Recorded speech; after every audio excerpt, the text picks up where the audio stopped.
normally don't get into these things this early on the show, but there's a lot to cover. But there's different reasons that you take vacations. We've done mission trips.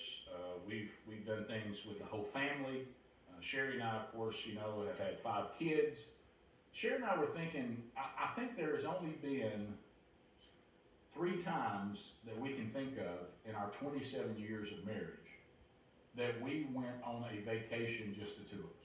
Now, I'm not talking about long weekends or stuff like that where you run down to the beach or something. I'm not talking about that, and or go down to the farm or whatever. I mean, we do that a lot. And the one thing that I would say and you do need to be doing stuff with your kids and doing stuff with your family and going on mission trips and all those things. That's all great, and I wouldn't take anything away from any of those experiences. But one thing that is always worth it, for those of you out there, especially with all the world that we live in now, for those of you that are married out there, you should never, ever, ever regret an investment in your marriage.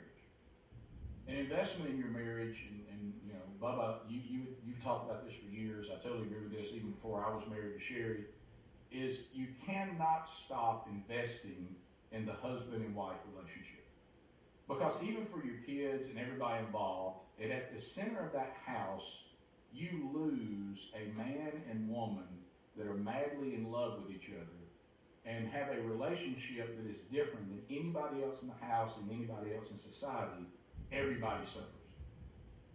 And so this trip, where Sherry had been to Israel, where she was there working with a group of women, and she was just an incredible experience.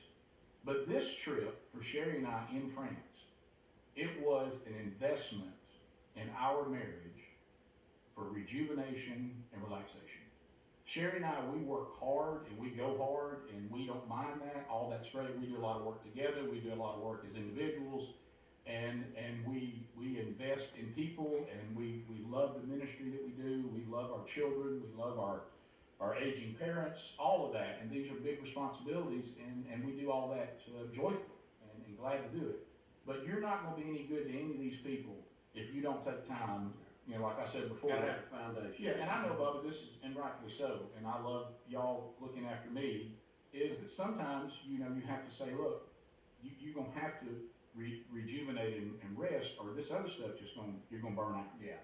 And as I said, leaving, the pastor that told the person who complained about his sabbatical about the devil never rests, and the pastor said, I'm not trying to be the devil.